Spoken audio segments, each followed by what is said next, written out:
आपण आपल्या भक्तीची सुरुवात करूया. आपल्या मंडळीतील सर्व वडिलांना बापवाराच्या खूप खूप शुभेच्छा.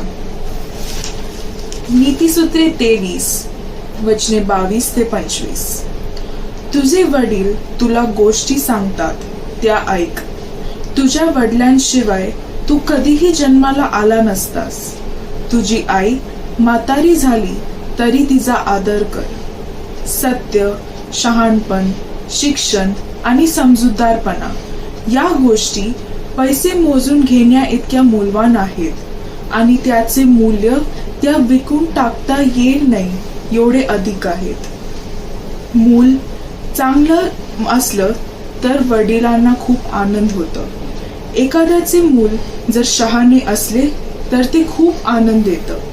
म्हणून तुमच्या आई वडिलांना तुमच्या सोबत आनंदी ठेवा आणि तुमच्या आईला नेहमी आनंद त्याचा घेऊ द्या. आता आपण उपासना संगीतातून गीत क्रमांक 8 हे गाऊ.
होईल वृष्टी कृपेची, ईश प्रेमोक्ती असे,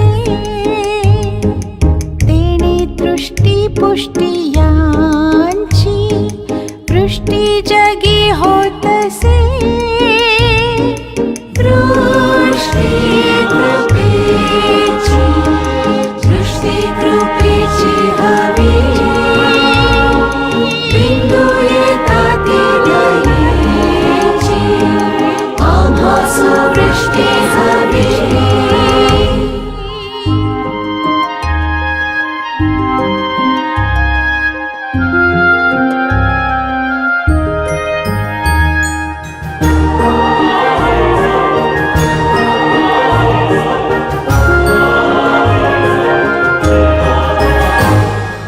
होईल वृष्टी कृपेची, स्फूर्तिदायी थोरती, ये झोड भारी वारीची, खिंडिया टेकाडांतती. दृष्टी कृपेची, दृष्टी कृपेची हवी, बिंदू येतात दयेची,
दृष्टी कृपेची हवी बिंदू येतात लयीची आम्हास दृष्टी हवी.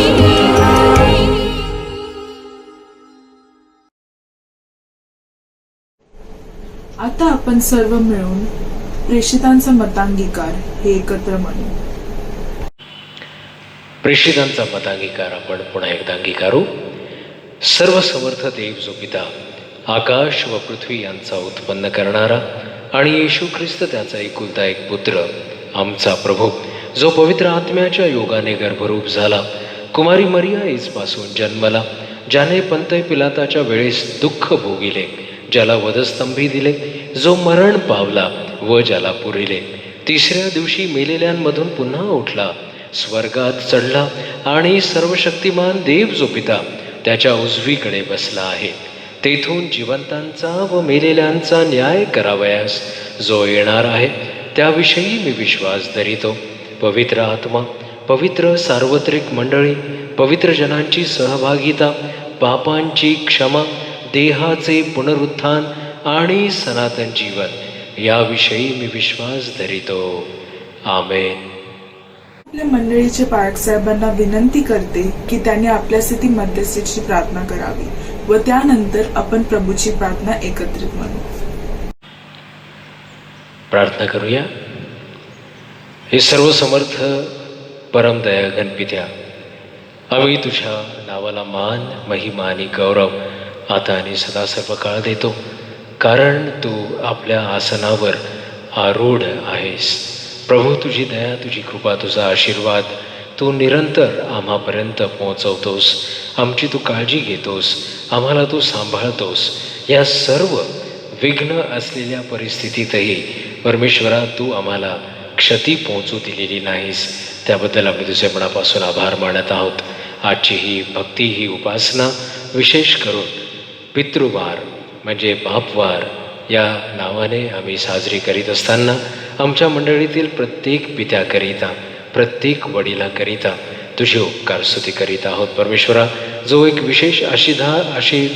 विशेष अधिकार तू आम्हाला दिलेला आहेस, त्या अधिकाराचा वापर आम्ही या आपापल्या कुटुंबात करीत असताना प्रभू, तुझी सर्व दया, तुझ्याकडून मिळणारी ती चित्तवृत्ती आम्हा देखील प्रत्येकांना तू लाभू दे. प्रत्येक वडील एक आदर्श निर्माण करू शकतील. प्रत्येक पिता परमेश्वरा तुझी स्तुती, तुझं स्तवन आणि तुझं अनुकरण करून परमेश्वरा आपल्या घरात, आपल्या कुटुंबात ही भूमिका विश्वासाने पार पाडू शकतील अशी दयादृष्टी तू त्यांच्यावर कर. आजचा हा दिवस निश्चितच प्रत्येक पित्याकरिता एक आदर, एक सन्मान घेऊन येणारा दिवस आहे. प्रभू, तू प्रत्येकाला नावाने हाक मार, आशीर्वाद दे. आम्ही तुझी उपकारस्तुती करीत असताना आमच्या मंडळीतील सर्व महिला भगिनी WSCSच्या या संस्थेअंतर्गत कार्यरत आहेत, त्यांची सेवा तू आशीर्वादित कर. आम्ही MYF, MYAF या संस्थांकरिता तुझे उपकार स्मरण करीतो. हा तरुण संघ प्रभुदेवा तुझ्या सेवेकरिता या तारुण्यातच त्यांचं तू पाचारण करावंस आणि तुझी महान सेवा त्यांना कळावी अशी दयादृष्टी तू त्यांच्यावर कर. त्यांच्या कामामध्ये, त्यांच्या नोकरीत, त्यांच्या सर्व व्यवसायात तू विपुल आणि भरपूर आशीर्वाद पाठव. आम्ही प्रार्थना आणि विनंती करीत आहोत. संडे स्कूल बोर्ड, संडे स्कूलची लेकरं, संडे स्कूलची सुपरिटेंडंट आणि सर्व टीचर्स यांना तू विशेष तुझ्याकडून मिळणाऱ्या आशीर्वादाने परिपूर्ण कर. आता या दिवसांमध्ये आमची संडे स्कूलची वर्ग सुरू झालेले असताना प्रभू, त्यामध्ये तुझ्याकडून या प्रियजनांना विशेष तू ज्ञानाने भर. या लेकरांच्या मनावर आतापासूनच तुझ्या वचनाचं बीजारोपण होत असताना प्रभू, तू त्यांना आशीर्वादाने परिपूर्ण कर. आम्ही प्रार्थना आणि विनंती करीत आहोत मेथडिस्ट मेन या बंधुवर्गांकरिता. प्रभू, त्यांना देखील तुझ्या सेवेकरिता तू निवडलेला आहेस. तुझी महान सेवा या संस्थेद्वारे देखील होऊ दे. आमचे पाळकीय समिती आणि पाळकीय परिषद यांचे जे सभासद आहेत त्यांना देखील तू आशीर्वादाने परिपूर्ण कर. त्यांच्याही जीवनातून प्रभू तू गौरविला जा. आम्ही प्रार्थना यावेळेस तुझ्या पवित्र चरणाजवळ येऊन त्या आमच्या मंडळीतील सर्व वडील जनांना जे वयोवृद्ध आहेत, वृद्धापकाळात आहेत, परमेश्वरा त्या सर्वांना एकवटून तुझ्या दयेच्या आणि कृपेच्या आसनासमोर आणलेला आहे. तिथून तू आपला उजवा हात पुढं कर आणि त्यांच्या शिरावर ठेव आणि प्रभू तू त्यांना त्यांच्या हाडांना सत्वासा तू हो, त्यांना उत्तम आरोग्य दे, दीर्घायुष्य दे, त्यांच्या मनात त्यांच्या अंतःकरणात सदैव तुझं समाधान लाभेल अशी दयादृष्टी तू त्यांच्यावर कर.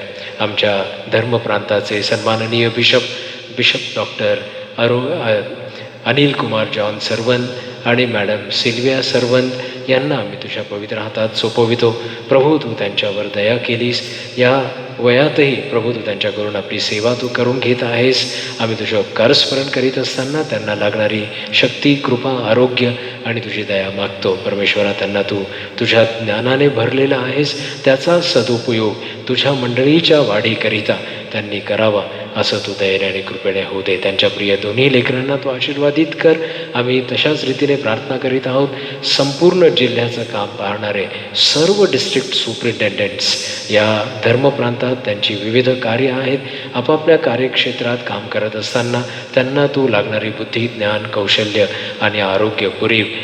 प्रत्येक पाळक वर्ग तुझी महान सेवा मंडळीच्या द्वारे करीत असताना परमेश्वरा त्यांना देखील तू आशीर्वादाने परिपूर्ण कर, त्यांच्याही गरजा तू पूर्ण कर.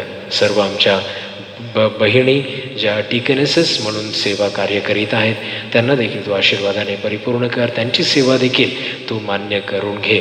आम्ही तुझे उपकार स्मरण करीत असताना आजचा हा दिवस, हा जो पितृदिन, आमचा बापवार आम्ही साजरा करीत असताना प्रभुदेवा या दिवसाकरिता आम्ही तुझे उपकार स्तुती करीतो. प्रत्येक पिता हा सन्मानित असावा, प्रत्येक पित्यामध्ये परमेश्वरा अनुकरण करण्यासारख्या त्यांच्यामध्ये उत्तमातल्या उत्तम गोष्टी असाव्यात असं तू दयेने आणि कृपेने होऊ दे.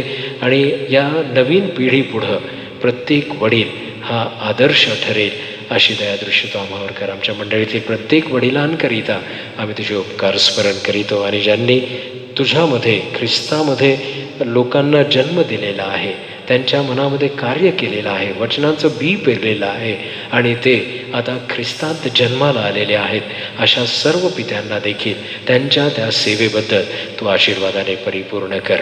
आम्ही आजची भक्ती तुझ्या हाती सोपवून देत असताना प्रभू आमच्या मागण्या, आमच्या गरजा आम्ही तुझ्या पुढं सांगितल्या आहेत. प्रभू तू त्या मान्य कर. जे दुःखी आहेत, कष्टी आहेत, ज्यांना आरोग्याची गरज आहे, ज्यांना तुझ्या उपस्थितीची आवश्यकता आहे, ज्यांना तुझ्याकडून मिळणारं समाधान हवं आहे, अशा सर्वांना तुझ्या दयेच्या आणि कृपेच्या आसनासमोर आम्ही आणतो. प्रभू तुझी दया, तुझी कृपा त्यांच्यावर सदोदित असू दे. त्यांना अडचणीतून तू बाहेर काढ आणि परमेश्वरा या दिवसांमध्ये विशेष करून या संपूर्ण जगभरात पसरलेल्या या आजारी वातावरणात तू आम्हाला सुरक्षित असं वातावरण दे. आम्ही तुझी उपकार स्तुती करे. या सर्व प्रार्थना विनंत्या एकवटून आमचा धन्य तारणारा प्रभू येशू ख्रिस्त, ज्याने जेव्हा जेव्हा आम्ही प्रार्थनेत एकत्रित आलो अशा रीतीने प्रार्थना करावयास शिकविले. हे आमच्या स्वर्गातील बाबा, तुझे नाव पवित्र मानिले जाओ, तुझे राज्य येऊ, जसे स्वर्गात तसेच पृथ्वीवरही तुझ्या इच्छेप्रमाणे हो. आमची रोजची भाकर आज आम्हास दे, आणि जसे आम्ही आपल्या ऋण्यास ऋण सोडिले आहे तसेच तू आमची ऋणे आम्हास सोड, आणि आम्हास परीक्षेत आणू नकोस, तर आम्हास वाईटापासून सोडील. कारण की राज्य, सामर्थ्य आणि गौरव ही सर्व काळ तुझीच आहेत. आमेन. आता शास्त्रपाठाचं वाचन होईल. आजच्यासाठी निवडलेला शास्त्रपाठ जुन्या करारातून इतिहास याचा 14वा अध्याय वचने 1 ते 7. इतिहास याचा 14वा अध्याय वचने 1 ते 7. आपल्या आजच्या मननाकरिता निवडण्यात आलेला शास्त्रपाठ हा जुन्या करारातून दुसरे इतिहासाचे पुस्तक याचा 14वा अध्याय आणि 1 ते 7 ही वचने आपण मननाकरिता वाचू. आसाची कारकीर्द. अबिया हा आपल्या पितरांजवळ जाऊन निजला. त्यांनी त्यास दावीदपुरात पुरिले आणि त्याचा पुत्र आसा हा त्याच्या जागी राजा झाला.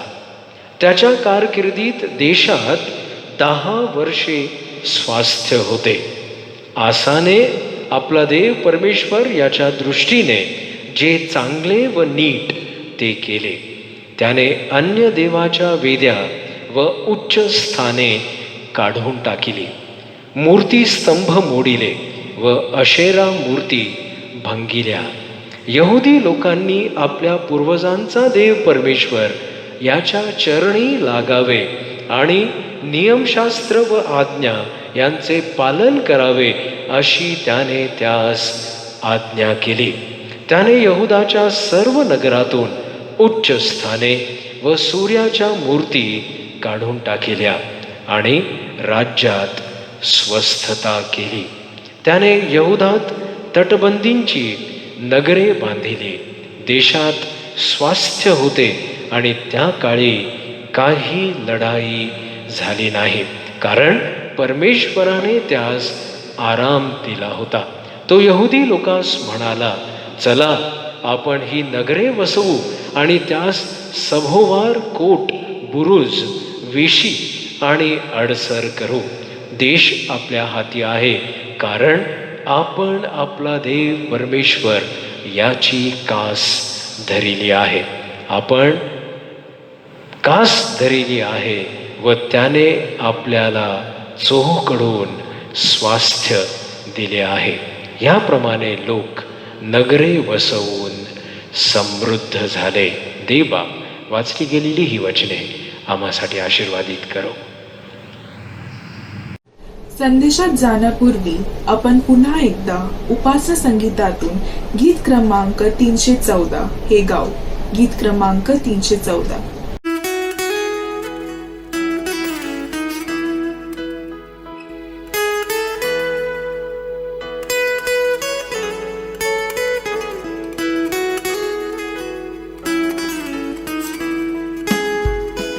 करा प्रार्थना अखंड हो, करा प्रार्थना अखंड. नका पडू देऊ खंड हो, नका पडू देऊ खंड हो. करा प्रार्थना अखंड हो, करा प्रार्थना अखंड.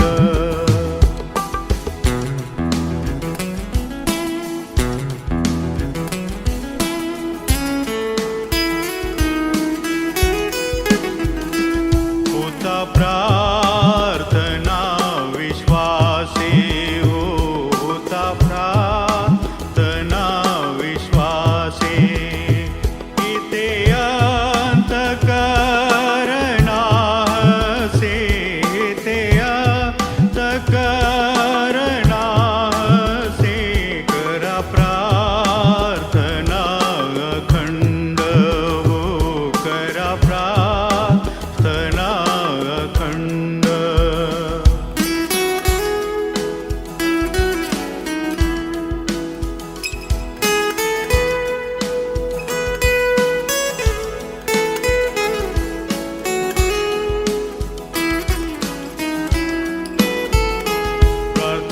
प्रार्थनेचे मोठे बळ हो, प्रार्थनेचे मोठे बळ.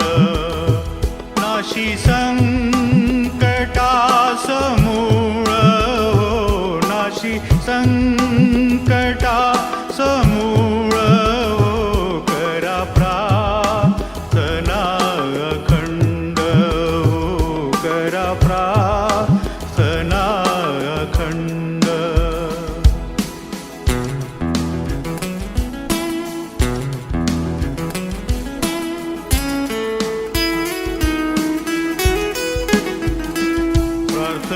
प्रार्थनेने देव मैत्री हो, प्रार्थनेने देव मैत्री. होती जैसी पत्रोपत्री हो, होती जैसी पत्रोपत्री हो. करा प्रार्थना अखंड हो, करा प्रार्थना अखंड हो.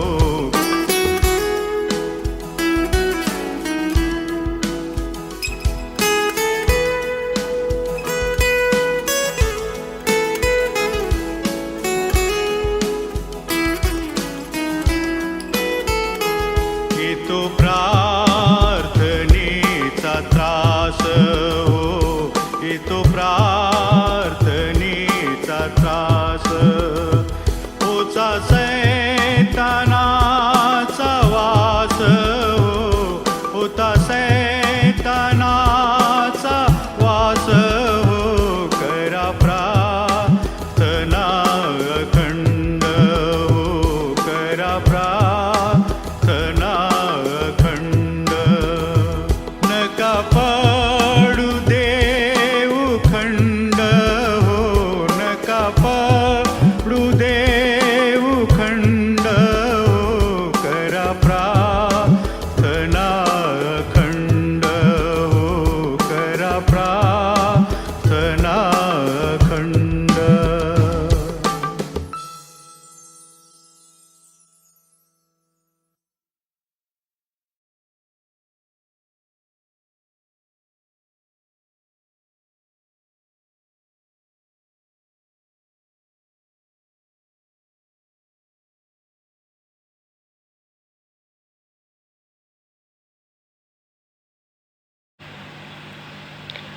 बापवार या सुंदर दिवसाच्या निमित्ताने मी प्रत्येक वडील जनांचे, प्रत्येक पिता या नात्याने परमेश्वराकडून विशेष अधिकार प्राप्त अशा सर्व लोकांचे अभिनंदन करीतो. हा बापवार तुम्हा सर्वांस आशीर्वादाचा, सुखाचा, समाधानाचा आणि तुमच्या इच्छापूर्तीचा जावो.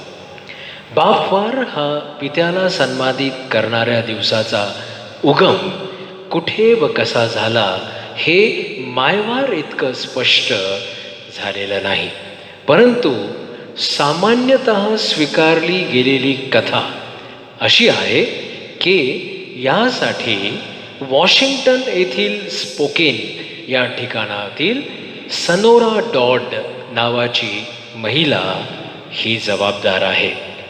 सनोरा डॉड ही 1909 या सालात मायवारच्या उपासनेत उपदेश ऐकत होती आणि तिच्या मनात ही कल्पना आली की तिने असा संकल्प केला की वडिलांना समान आदर मिळाला पाहिजे. तिच्या मनात तिने ही संकल्पना केली आणि तिच्याकडे एक चांगले कारण देखील होते. तिच्याकडे एक कारण होते.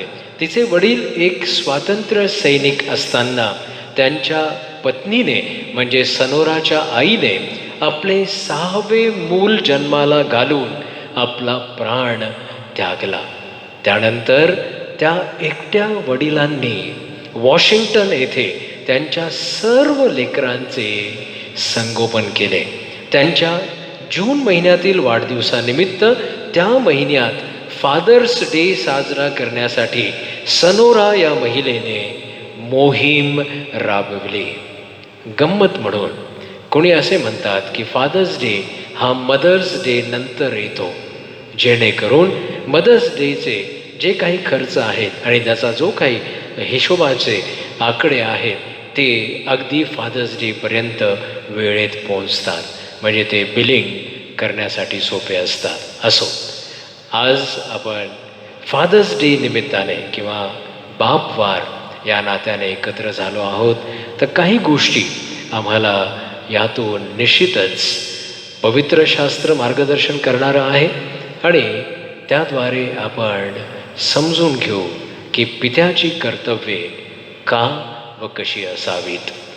सद्गुण, ज्याला आपण वर्च्यू म्हणतो, सद्गुण हा प्रत्येक ठिकाणी सक्षम होण्यासाठी 5 गोष्टी प्रत्यक्ष व्यवहारात आणणे गरजेचे आहेत. म्हणजे या सद्गुणांना प्रदर्शित करणे गरजेचे आहे. त्या 5 गोष्टी म्हणजे प्रथम सौजन्य, दुसरा मोठेपणा, तिसरा प्रामाणिकपणा, चौथं कळकळ आणि 5वी आणि महत्त्वाची गोष्ट दयाळूपणा. सौजन्याने अपमान टाळता येतात. जर आमच्यात सौजन्यता असेल तर आम्ही अपमान टाळू शकतो. मोठेपणाने सर्व जग जिंकता येते. मोठेपणामुळे आपण सर्व जगातील गोष्टी जिंकू शकतो. प्रामाणिकपणामुळे इतरांचा विश्वास जिंकणे सोपे होते. प्रामाणिकपणा आमच्यात असला तर विश्वास जिंकण्याकरिता सहाय्य मिळतं. कळकळ जर असेल तर आपल्याला यश लाभते. जर आम्ही कळकळीने कुठल्या गोष्टी करू तर त्या यशस्वी होतातच. आणि दयाळूपणाने आपण इतरांना आज्ञा करण्यास सज्ज होतो. आमच्यात जर दयाळूपणा आहे तर आम्ही त्या स्वभावाद्वारे आज्ञा करण्याची कुवत देखील प्राप्त करू शकतो. पवित्र शास्त्रात पिता म्हणून आपली भूमिका पार पाडणारे अनेक उदाहरणं आहेत. त्यामध्ये एक सात्विक, सरळ मार्गी, देवभीरू आणि पापभीरू असा अतिश्रीमंत पिता म्हणून इयोब आपली ओळख घडवितो. रामाथाईम येथील एल्काना हा त्याची पत्नी हन्ना, जे दोघेही देवभीरू होते, शमुवेलाचा तो पिता झाला. त्याचा देवावर अढळ विश्वास होता. इस्रायलामध्ये जे मोजके लोक देवाशी एकनिष्ठ होते त्यांचे ती दोघे म्हणजे एल्काना व हन्ना प्रतिनिधी होती.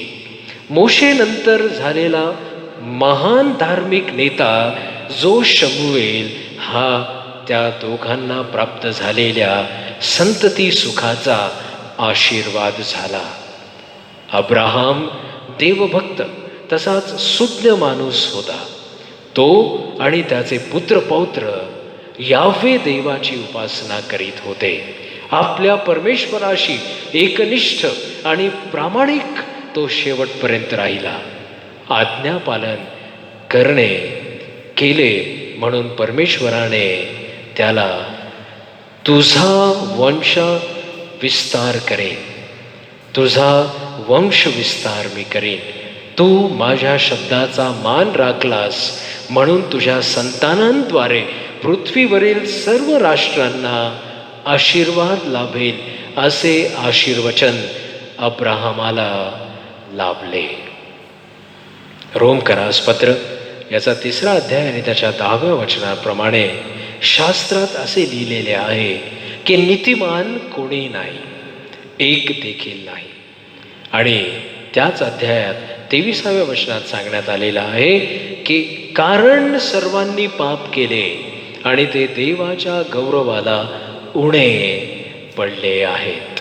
आणि म्हणून रोल मॉडेल म्हणून किंवा एक कित्ता, एक उदाहरण म्हणून आपण कुठला हा पवित्र शास्त्रातला मनुष्य किंवा ते पात्र अंगीकारावं किंवा त्याप्रमाणे चालावं.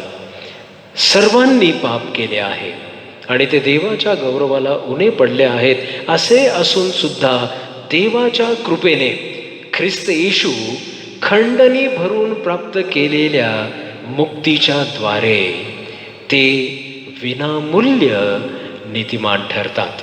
या विश्वासामुळे पौल खात्रीने म्हणू शकला की तुम्ही माझे अनुकरण करणारे व्हा. पौल कुठला जन्मदाता पिता नव्हता. पौलाने लग्न केले आणि त्याला पुत्रपौत्र झाले असा उल्लेख कुठेच पवित्र शास्त्रात आढळत नाही. पण तो म्हणतो तुम्ही माझे अनुकरण करणारे व्हा. करिंथेतील मंडळीस तो पितृतुल्य बोध करताना असे शब्द वापरतो. तो म्हणतो माझ्या प्रिय मुलांप्रमाणे तुम्हास बोध करण्यासाठी मी हे लिहितो, कारण तुम्हास ख्रिस्तामध्ये 10,000 गुरु असले तरी पुष्कळ बाप नाहीत. मी तर तुम्हास ख्रिस्त येशूमध्ये सुवार्तेच्या योगाने जन्म दिला आहे. म्हणून मी तुम्हास विनंती करीतो की तुम्ही माझे अनुकरण करणारे व्हा. 1 कोरिंथ 4 अध्याय 14 ते 16 ही वचने. माझे अनुकरण करणारे व्हा असे दयाळूपणाने आज्ञा देणाऱ्या पित्याचे एक उदाहरण, एक कित्ता, एक मॉडेल आपल्या पुढे आपल्या डोळ्यांपुढे ठेवून जगण्याची आवश्यकता आज आपल्याला आहे. आमच्यापैकी कोणीच उत्कृष्ट किंवा परिपूर्ण किंवा पूर्णपणे निर्दोष असा नाही, परंतु आपल्या सात्विकतेला जपणारा पिता, आपल्या संतानांपुढे सद्गुण प्रगट करणारे वडील, येणाऱ्या वंशांमध्ये किंवा पुत्रपौत्रात कसे दैवी परिणाम घडवून आणू शकतात हे आज आपण जाणून घेऊ. प्रियांनो, उत्कृष्ट कोणीच नाही, परिपूर्ण आम्हापैकी कोणीच नाही, परंतु आमच्या सद्गुणांचा परिणाम निश्चितच येणाऱ्या पिढ्यांवर होतो, या गोष्टींची जाणीव आपल्याला असायला हवी. एक प्रबंध म्हणजे एक केस स्टडी म्हणून आपण आजच्या मननासाठी घेण्यात आलेल्या उतार्यातून एका राजाच्या जीवनातील विशिष्ट उदाहरण आपल्या समोर ठेवण्याचा हा प्रयत्न आहे. एक राजा ज्याचं जीवन, त्याची कारकीर्द हे पाहून विचार करण्यासारखा आहे की आपण त्याचा हा जो प्रबंध आहे किंवा ही केस स्टडी आहे त्याचा उपयोग करून समजून घेण्याचा प्रयत्न करू. अबियाचा पुत्र आसा हा त्याच्या जागी यहुदाचा राजा झाला. आसाने आपला देव परमेश्वर याच्या दृष्टीने जे चांगले व नीट ते केले असं वचन सांगतं. दुसरे इतिहास याचा 11वा अध्याय आणि 22व्या वचनाप्रमाणे रहबाम जो अबियाचा पिता म्हणजे यहुदा आणि इस्रायल अशा विभागलेल्या 2 देशांमध्ये या राजांचा उल्लेख आपल्याला आढळतो. या राजांची नावे आपल्याला आढळतात. आणि रहबाम जो अबियाचा पिता याने माकाचा पुत्र अबिया यास त्याच्या सर्व बंधूंमध्ये मुख्य व सरदार नेमिले. माका त्याची आई, ही जी अबिया, हा जो अबिया त्याची आई माका, या अबियाला रहबामाने राजा करावे असा त्याचा मानस होता. त्याला राजा करावयाचे होते, परंतु त्याने केवळ 3 वर्षे यरुशलेमेत राज्य केले. असं लिहिलं आहे की हा जो अबिया आहे त्याने केवळ 3 वर्ष यहुदा राज्यात राज्य केले. आणि त्याच्या अगोदर त्याच्या बापाने, असंही वचन आहे की त्याच्या अगोदर त्याच्या बापाने जी पातके केली त्या सर्व पातकांचे अनुकरण त्याने केले. त्याचा पूर्वज दावीद याचे चित्त त्याचा देव परमेश्वर याचकडे जसे पूर्णपणे होते तसे अबियाचे नव्हते. पहिले राजे 15वा अध्याय 3रं वचन. इस्रायलाचा राजा यराबाम व यहुदाचा राजा रहबाम यांच्यामध्ये जी लढाई सतत चालू होती ती अबियाच्या सगळ्या हयातीत अबिया व यराबाम यांच्यामधली लढाई चालूच राहिली. म्हणजे त्याने आपल्या पित्याचं अनुकरण केलं. अपवाद हा होता की अबिया राजाला इतिहास ठाऊक होता. एवढं मात्र निश्चितच होतं की अबिया राजाने जरी 3 वर्ष, केवळ 3 वर्ष राज्य केलं, परंतु त्याला इतिहास ठाऊक होता. इस्रायलाचा देव परमेश्वर याने दाविदाला व त्याच्या वंशजांना इस्रायलाचे राज्य मिठाचा करार करून म्हणजे सर्व काळचे दिले आहे याची आठवण अबिया राजाला होती. यराबामाचे मोठे शूरवीर असे निवडक 8 लाख पुरुष यहुदाच्या सैन्याच्या संख्येने दुप्पट.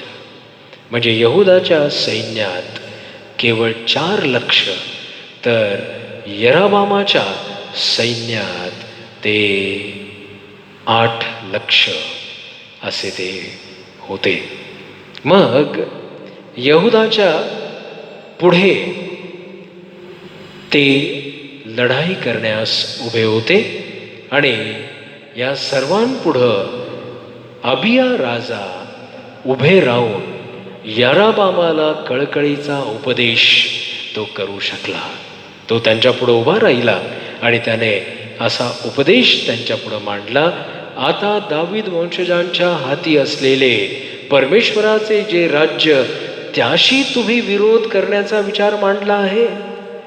पहा, आमच्या बरोबर आमच्या पुढे देव आहे. इस्रायल लोक हो, तुम्ही आपल्या पूर्वजांचा देव परमेश्वर याशी लढू नका. तुम्हास यश यावयाचे नाही. तरी पण यराबामाने दबा धरणाऱ्यास वळसा घालाव्यास सांगून शत्रूच्या पिछाडीस पाठविले. या प्रकारे यहुदाच्या आघाडीस ते होते व पिछाडीस दबा धरणारे असे ते होते. म्हणजे त्यांनी कोंडीत आणलं आणि त्यांच्याशी लढाई करण्याचा पूर्ण कट या यराबामाने रचला. तेव्हा अबिया आणि यहुदाच्या लोकांनी परमेश्वराचा धावा केला आणि याजक करणे वाजवू लागले. त्यांनी जयघोष केला. ते जय जयकार करीत असता देवाने अबिया व यहुदा यांच्याबरोबर यराबाम व सर्व इस्रायल यांचा मोड केला. त्यांना संपवले.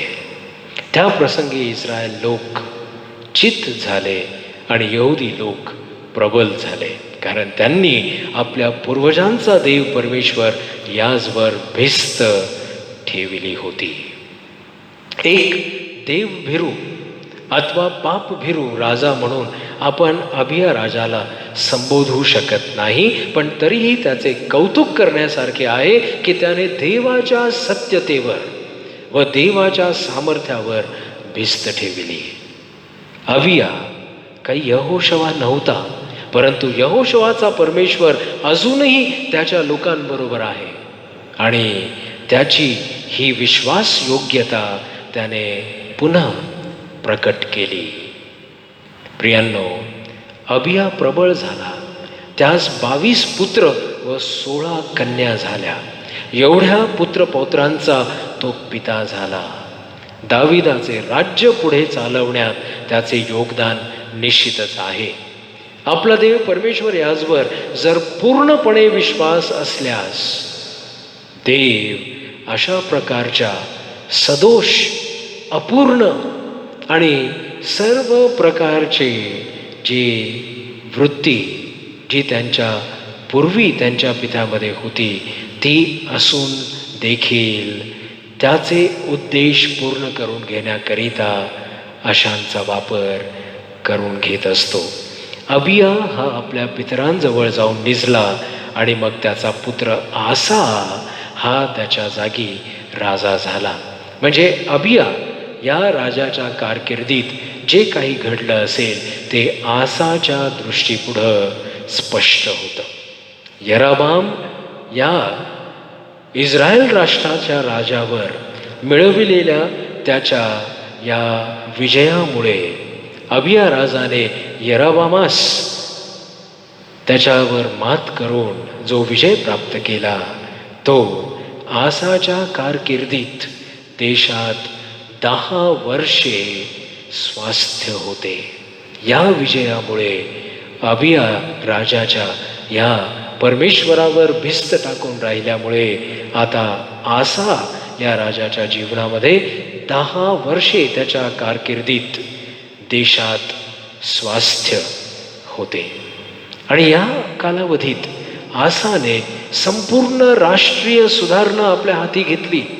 त्याने यहुदी लोकांना आपल्या पूर्वजांचा देव परमेश्वर याच्या चरणी लागावे आणि नियमशास्त्र व आज्ञा यांचे पालन करावे अशी त्याने त्यास आज्ञा केली. यहुदाच्या सर्व नगरातून त्याने ते परमेश्वराच्या दृष्टीने जे काही अमंगळ, जे काही चूक ते काढून टाकले आणि राज्यात स्वस्थता केली. प्रियांनो, या काळात जेव्हा त्याला त्याच्या देशात शांती होती स्वस्थता होती, लढाई नव्हती, अशा वेळेस त्याने तिथे रिफॉर्मेशन म्हणजे सुधारणा घडवून आणली. त्याने यहुदात तटबंदीची नगरे बांधिली. देशात स्वास्थ्य होते आणि त्या काळी काही लढाई झाली नाही. त्याने या दिवसांमध्ये 5,80,000 पुरुषांची, जे शूर योद्धे होते, एक सेना निर्माण केली. मोठे सैन्य उभे करण्यावर त्याचा विशेष जोर किंवा भर नव्हता. आपण इतिहासाचे दुसरे पुस्तक याचा 14वा अध्याय आणि 7वं वचन जर वाचू तर परमेश्वराची कास धरून राहण्यावर जास्त महत्त्व देणं हे आसाचं नेतृत्व होतं. म्हणून परमेश्वराने त्यांना चोहोकडून स्वास्थ्य दिले, त्यांना चोहोकडून स्वास्थ्य पुरविले. त्यांच्या या स्वस्थतेच्या काळात त्यांनी लढाईच्या कुठल्याही प्रसंगाला तोंड देण्याची तयारी निश्चितच करून ठेवली होती. कुठलाही प्रसंग येऊ त्याची पूर्वतयारी या आसा राजाच्या कारकिर्दीत ते तयार होते. आणि आसाला आपल्या पित्याप्रमाणेच अडचणीच्या वेळी, अडचणीच्या काळात परमेश्वराजवळ, त्यांच्या देवाजवळ धावा करणे माहीत होते. दुसरा इतिहास 14वा अध्याय 11व्या वर्षात या प्रसंगी आसाने आपला देव परमेश्वर याची प्रार्थना केली की हे परमेश्वरा, सबलांच्या विरुद्ध निर्बलांचे सहाय्य करणारा तुझ वाचून अन्य कोणी नाही. बलाढ्य शत्रूंवर मात करणे एवढाच काय तो आसाचा उद्देश नव्हता, तर परमेश्वराचे गौरव प्रकट व्हावे हा त्याचा उद्देश होता. आसाचे हृदय साऱ्या हयातीत असं म्हटलं आहे की सात्विक राहिले. संपूर्ण त्याच्या हयातीत त्याचे हृदय सात्विक राहिले. त्याच्या कारकिर्दीच्या 35व्या वर्षापर्यंत पुन्हा त्या ठिकाणी युद्ध झालेच नाही. परंतु त्याच्या कारकिर्दीच्या 36व्या वर्षी त्याचे मन आपला देव परमेश्वर याजवर भरोसा न ठेवता राजकारण करण्यात लागले आणि तो मनुष्य शक्तीवर भरवसा ठेवू लागला. हनानी द्रष्टा याला परमेश्वराने त्याच्याकडे पाठविले आणि हे वचन आसा राजाला देण्यात आले की परमेश्वराचे नेत्र अखिल पृथ्वीचे निरीक्षण करीत असतात. जे कोणी सात्विक चित्ताने त्याच्याशी वर्ततात त्याचे सहाय्य करण्यात तो आपले सामर्थ्य प्रकट करीतो. दुसरे इतिहास 16वा अध्याय आणि 9वं वचन. एक परिपूर्ण हृदय, एक पूर्ण हृदय हे निर्दोषच असते असे नाही. तुमचं हृदय आणि माझं हृदय पूर्ण असू शकेल पण ते निर्दोषच आहे असं होत नाही. तर जे हृदय पूर्णपणे परमेश्वराला समर्पित आहे व त्याच्यावरच विश्वास ठेवणारं आहे तेच हृदय निर्दोष असते. प्रियांनो, आसाने आपले हृदय किती दुष्ट आहे ते त्या द्रष्ट्यावर म्हणजे त्याला त्याच्याकडे पाठविण्यात आलेल्या त्या हनानी द्रष्ट्याशी त्याचा जो व्यवहार होता त्यातून त्याने ते प्रगट केले. त्याच्यावर तो भयंकर रागावला आणि काही लोकांवर ज्यांनी या परराष्ट्रीयांबरोबर त्याने केलेला जो करार होता त्या गोष्टींचा विरोध केला तेव्हा त्यांच्यावर आसा राजाने जुलूम चालविला. प्रियांनो, त्याच्या कारकिर्दीच्या 39व्या वर्षी त्याच्या पायाला व्याधी झाला आणि तो व्याधी बराच वाढला. तथापि त्या रोगात तो परमेश्वरास शरण न जाता वैद्यास शरण गेला. अशा परिस्थितीतही तो परमेश्वराकडे वळला नाही व त्याच्या कारकिर्दीच्या 41व्या वर्षी आसा राजा मृत्यू पावला. तो मृत्युमुखी पडला. असा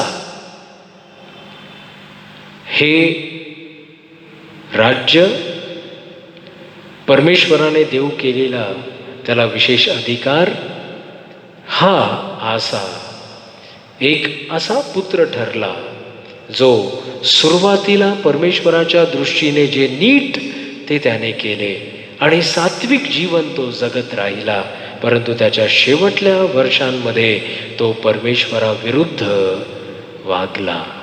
प्रियांनो, म्हणून ख्रिस्त येशू शिवाय आपल्या पित्याशी एकनिष्ठ आणि तेही शेवटपर्यंत सात्विक राहणारा पुत्र या जगात दिसणार नाही. अगदी मृत्यूपर्यंतही तो आपल्या पित्याला एकनिष्ठ राहिला. प्रियांनो, येशू ख्रिस्त हा जो घातलेला पाया, त्याच्या वाचून दुसरा पाया कोणाला घालता येत नाही. ह्या पायावर कोणी सोने, कोणी रुपे, कोणी मौल्यवान पाषाण, कोणी लाकूड, कोणी गवत किंवा पेंढा यांनी बांधतो. तर बांधणाऱ्या प्रत्येकाचे काम वचनात सांगितलं गेलेलं आहे की उघड होईल. बांधणाऱ्या प्रत्येकाचे काम उघड होईल. तो दिवस ते उघडकीस आणील, कारण तो अग्नीसह प्रगट होईल आणि प्रत्येकाचे काम कसे आहे याची परीक्षा त्या अग्नीनेच होईल. ज्या कोणाचे त्या पायावर बांधलेले काम टिकेल त्याला मजुरी मिळेल. करिंथकरास पहिले पत्र 3 अध्याय 11 ते 14 ही वचने. प्रिय बंधू भगिनींनो, आज आपण पिता या परमेश्वराने देव केलेल्या जबाबदारीचा सन्मान करीत आहोत. उत्कृष्ट कोणीच नाही, परिपूर्ण आम्हापैकी कोणी नाही, कारण आम्ही सर्वांनी पाप केले आहे. परंतु परमेश्वराने या परिस्थितीतही अशा लोकांचा उपयोग त्याचा उद्देश पूर्ण करण्यासाठी केला. अबिया राजा देवाच्या दृष्टीने जे नीट ते तो करत नव्हता, परंतु त्याची भिस्त, त्याचा विश्वास आणि त्याला माहीत असलेला त्यांच्या पूर्वजांचा परमेश्वर यावर त्याने आपलं लक्ष केंद्रित केलं. आणि त्याचा परिणाम हा आसा या राजावर, त्याच्या पुत्रावर असा झाला की त्याने संपूर्ण देशात सुधारणा आणली. त्याने अमंगळ गोष्टी त्या देशातून काढून टाकल्या, इथपर्यंत की त्याची आई माका हिने सुद्धा जे काही त्याच्याजवळ ठेवलेलं होतं, याला त्याची आजी म्हणावं कारण ती अबियाची आई होती, त्या आजीने काही अशेरा मूर्ती जमा केल्या होत्या, त्या देखील आसा राजाने धुळीस मिळविल्या.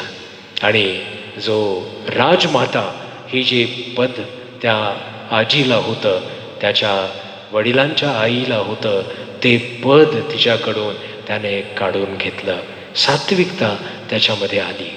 प्रियांनो, परमेश्वराने दिलेला हा विशेष अधिकार, पिता होण्याचा अधिकार, यामध्ये आपण जेव्हा चालतो तेव्हा आम्हाला सद्गुण दाखवणं गरजेचं आहे.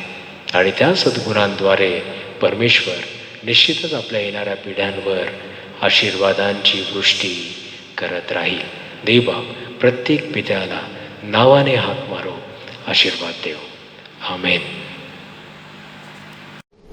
मी आपल्या मंडळीचे पालक साहेबांना विनंती करते की त्यांनी आपल्यासाठी उपकार स्तुतीची प्रार्थना करावी व त्यानंतर आपल्याला जाहिराती द्यावी. प्रार्थना करूया. सर्वसमर्थ परमेश्वरा, आम्ही तुझे मनापासून आभार मानतो, कारण हा दिवस आणि या उपासनेत तू आम्हा सर्वांना एकत्रित आणलंस. परमेश्वरा, ज्या प्रियजनांनी आपले वाढदिवस, लग्न, वर्धापन दिन साजरे केलेले आहेत मागील आठवड्यात किंवा ते आज साजरा करीत असतील, अशा सर्व तुझ्या निवडलेल्या तुझ्या लेकरांना आम्ही तुझ्या दयेच्या आणि कृपेच्या आसनासमोर आणलेला आहे. तेथून तू आपला उजवा हात पुढं कर आणि या प्रियजनांच्या शिरावर ठेव. त्यांना तू आशीर्वादित कर. ज्या प्रियजनांनी आपले वाढदिवस साजरे केलेले असतील, प्रभुदेवा, त्यांना तू विशेष करून या नवीन वर्षात पदार्पण करण्याकरिता सहाय्य पुरवलंस. त्यांची तू आशा परमेश्वराने निश्चितच तू पूर्ण केलीस, त्याबद्दल आम्ही तुझे उपकार स्मरण करीतो. आणि विशेष करून या प्रियजनांना तुझ्या दयेच्या आणि कृपेच्या आसनासमोर आम्ही आणतो. मागील वर्षभर त्यांचा सांभाळ करून जशा रीतीने तू त्यांना नवीन वर्षात आणलेला आहेस प्रभू, या पुढं त्यांच्या आयुष्यातील सर्व दिवसांमध्ये तुझी उपस्थिती त्यांच्याबरोबर असू दे. तुझ्याकडून मिळणाऱ्या उत्तमातल्या उत्तम पदार्थांनी तू त्यांना तृप्त असं कर. प्रभू, आम्ही तुझं उपकार स्मरण करीतो ज्या कुटुंबांमध्ये त्यांच्या लग्न वर्धापन दिनानिमित्त प्रभू तू त्यांच्यामध्ये जो आनंद या नवीन वर्षात पदार्पण करीत असताना दिलेला आहेस, त्यांच्या कौटुंबिक वैवाहिक जीवनाला तू फलद्रूप केलंस, त्याबद्दल आम्ही तुझ्या मनापासून आभार मानतो. आणि विशेष करून या सर्व उभयतास आम्ही तुझ्या दयेच्या आणि कृपेच्या आसनासमोर आणतो. प्रभू, जशा रीतीने ते आतापर्यंत एकमेकांशी एकनिष्ठ राहिले, एकमेकांवरची प्रीती त्यांनी परिपूर्ण अशी ठेवली आणि एकमेकांवरचा विश्वास हा दृढ राखिला, अशा सर्व तुझ्या निवडलेल्या या उभयतांवर, या कुटुंबांवर विपुल आणि भरपूर आशीर्वाद पाठव. नावाने हाक मार. त्यांचं वैवाहिक कौटुंबिक जीवन इथून पुढे येणाऱ्या नवीन वर्षात प्रभू आशीर्वादाचं कारण तू ठरू दे. या सर्व प्रियजनांना ज्यांनी आपले वाढदिवस व लग्न वर्धापन दिन साजरे केलेले आहेत, त्या सर्वांना एकवटून आम्ही तुझ्या दयेच्या आणि कृपेच्या आसनासमोर आणलेला आहे. प्रभू, तेथून तू आपला उजवा हात पुढं कर आणि या कृतज्ञ अंतकरणांना तू आशीर्वादाने परिपूर्ण कर. मागणी आणि कल्पनापेक्षा अधिकच तू आम्हाला देतोस. आम्ही तुझे उपकारस्तुती करीत ही प्रार्थना आमचा धन्य तारणारा प्रभू येशू ख्रिस्त त्याच्याच प्रिय, पवित्र आणि गोड नावाने मागतो, म्हणून तो ऐक. आमेन. आजच्या उपासनेचं म्हणजे बापवार या उपासनेचं संचलन करण्याकरिता आपल्या मंडळीतील एक लेकरू मिस आकांक्षा रजनीश मलिक यांनी सुंदर रीतीने या भक्तीचं संचलन केलं. त्याबद्दल परमेश्वर या लेकराला भरपूर आणि विपुल आशीर्वाद देऊ. आज बापवार या निमित्ताने आम्ही पुष्कळ मंडळीतील लोकांकडून काही त्यांच्या वडिलांबरोबरच्या स्मरणिका, त्यांच्या छायाचित्रांचं आपण यावेळेस त्यांना मागितलेले होते आणि त्या बापवारच्या प्रस्तुतीकरिता मिस्टर अँड मिसेस रिची क्लेमेंटिना कांबळे या प्रियजनांनी जो सुंदर या प्रस्तुतीबद्दलचा आपल्या पुढे मांडलेला हा जो छोटासा कार्यक्रम आहे, जो या जाहिरातीनंतर आपण पाहणार आहोत. रिची कांबळे आणि क्लेमेंटिना कांबळे यांचा देखील मी मंडळीच्या वतीने आणि वैयक्तिक पाळक या नात्याने कौतुक करीतो. परमेश्वर त्यांना विपुल आणि भरपूर आशीर्वाद देव. आज या बापवार निमित्ताने परमेश्वराची मी स्तुती करीतो की जे काही वडील आपल्या मंडळीत आहेत, ज्यांनी विश्वासाने आपली जी कर्तव्य आहेत ती पूर्ण केलेली आहेत, या सर्वांचे मी अभिनंदन करीतो, कौतुक करीतो. परमेश्वर असेच तुमच्या जीवनामध्ये कार्य करून घेऊ आणि तुमचं जीवन येणाऱ्या पिढ्यांकरिता एक आदर्श असं जीवन ठरो. आमच्या मंडळीतील प्रत्येक बुधवारची आणि शुक्रवारची उपासना झूम माध्यमातून होत असते. तर सर्वांना विनंती आहे की त्याची लिंक जेव्हा तुमच्यापर्यंत पोहोचते आपण त्यामध्ये सहभागी होण्याचा प्रयत्न करू.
उपासनी संगीतातून गीत क्रमांक 534 हे गाव. गीत क्रमांक 534.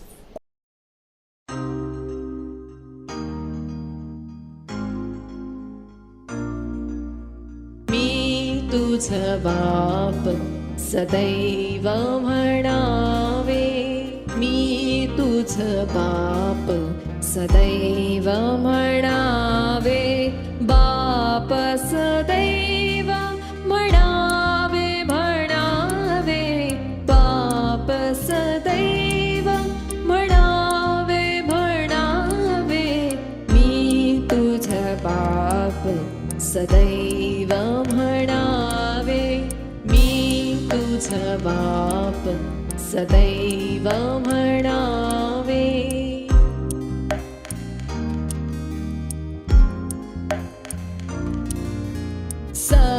सहस्रनामे शोभती तुझला, सहस्रनामे शोभती तुझला, काय तयास करावे, काय तयास करावे, मी तुझ बाप सदैव म्हणावे.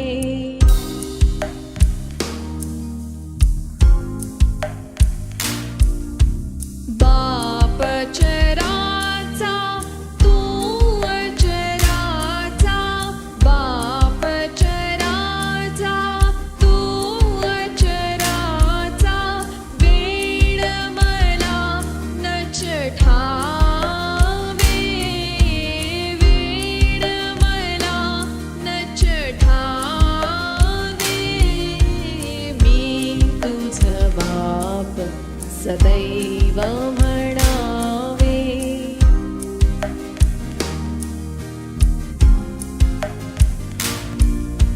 ख्रिस्त द्वारा लेकरू तव मी, ख्रिस्त द्वारा लेकरू तव मी, उमगुनी नित्य रमावे, उमगुनी नित्य रमावे, मी तुझ बाप सदैव म्हणावे.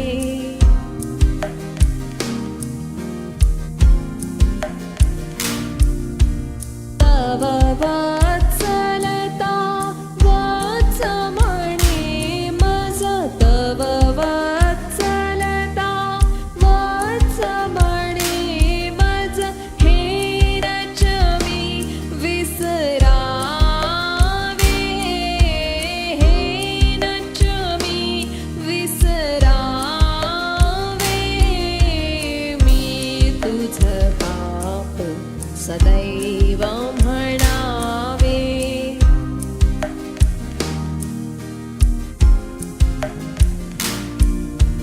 जिकडे तिकडे मज भावंडे, जिकडे तिकडे मज भावंडे, परके कोणी नसावे, परके कोणी नसावे, मी तुझ बाप सदैव म्हणावे.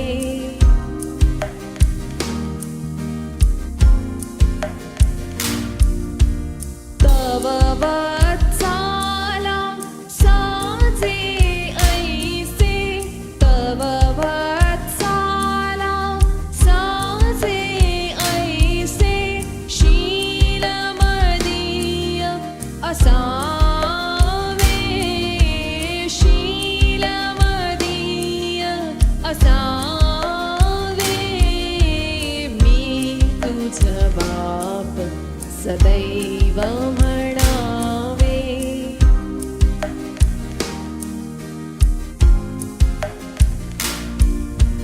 मजला केला तव त्या ख्रिस्ता, मजला केला तव त्या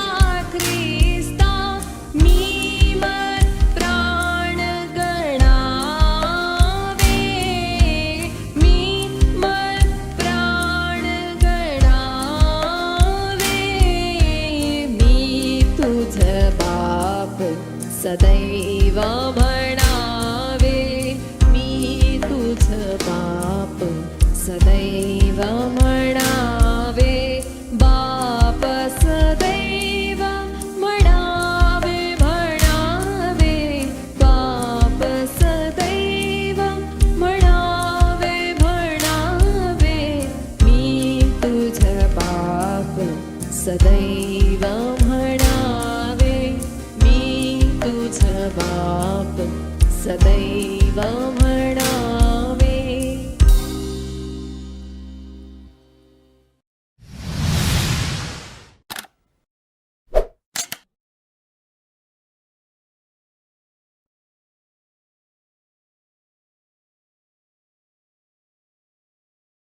प्रार्थना करूया. सर्वसमर्थ परमेश्वरा, आम्ही तुझे उपकार स्तुती करीतो, कारण या आमच्या जीवनात येणारे प्रत्येक चांगले आशीर्वाद हे तुझ्याकडून आहेत. आम्हाला आमच्या उपजीविकेचं साधन म्हणून प्रभू जे काही तू उपलब्ध करून दिलंस त्यातूनच कष्टाने आणि मेहनतीने जे काही आम्ही कमवलं त्यातला एक अंश आम्ही तुझ्या राज्याच्या विस्तारासाठी आणलेला आहे. परमेश्वरा, तू सहाय्य कर. आम्हा मंडळीतील प्रत्येक लहान थोरांवर तू आपला विपुल आणि भरपूर आशीर्वाद पाठव. तुझं संरक्षण तुझ्या मंडळीतल्या लेकरांना तू करीव आणि प्रभू, त्यांनी विश्वासाने, आत्मीयतेने आणि पूर्ण खात्रीने तुझ्या चरणापुढं हे जे समर्पण आणलेलं आहे त्याचा तू स्वीकार कर. देणाऱ्या प्रत्येक हाताला, प्रत्येक हृदयाला, प्रत्येक कुटुंबाला, प्रत्येक तुझ्या विश्वासणाऱ्या लेकराला 100 पट आणि त्याहून अधिक तू आशीर्वादाने परिपूर्ण कर. हे समर्पण आम्ही तुझ्या पवित्र चरणाजवळ आणलेलं आहे. याचा विनियोग, याचा उपयोग पूर्ण प्रामाणिकपणाने केवळ मात्र तुझ्या राज्याच्या गौरवासाठी होईल अशी दयादृष्टी तू आम्हा मंडळीवर कर. मागणी आणि कल्पना यापेक्षा अधिकच तू आम्हाला दिलेला आहेस. परमेश्वरा, मागण्याआधी तू आमच्या गरजा पुरविल्यास त्याबद्दल आम्ही कृतज्ञ अंतःकरण घेऊन हे समर्पण तुझ्या चरणी वाहतो. प्रार्थना आमचा धन्य तारणारा प्रभू येशू ख्रिस्त त्याच्याच प्रिय, पवित्र आणि गोड नावाने मागतो, म्हणून तू ऐक. आमेन. मंडळी, आपल्या जागेवर उभी राहील. आपण आशीर्वाद प्राप्त करू. परमेश्वराची शांती जी आम्हा सर्वांच्या बुद्धी आणि कल्पने पलीकडची आहे, ती शांती आम्हाला प्रभू येशू ख्रिस्ताच्या विश्वासात, त्याच्या प्रीतीत, त्याच्या भयात आणि त्याच्या ज्ञानात सदोदित स्थिर ठेव. आता आपला देव जो बाप याची प्रीती, प्रभू येशू ख्रिस्ताची कृपा आणि पवित्र आत्म्याची सुंदर सहभागिता आणि त्याकडून मिळणारं आरोग्य, सुख, शांती आणि समाधान आम्हापैकी प्रत्येकांबरोबर आता आणि युगाच्या समाप्तीपर्यंत सदोदित असो. आमेन. मना मनन माझिया तव घडो जग जीवना. मना मनन माझिया तव घडो जग जीवना. करो तनयने तुझ्या शुभदभो तिच्या दर्शना. मना मनन माझिया तव घडो जग जीवना. मदीय रसना रमो तव यशाचिया गायनी. मदीय रसना रमो तव यशाचिया गायनी. शरीर मम हे जिजो शुभमया तुझ्या सेवनी. मना मनन माझिया तव घडो जग जीवना. मना मनन माझिया तव घडो जग जग जीवना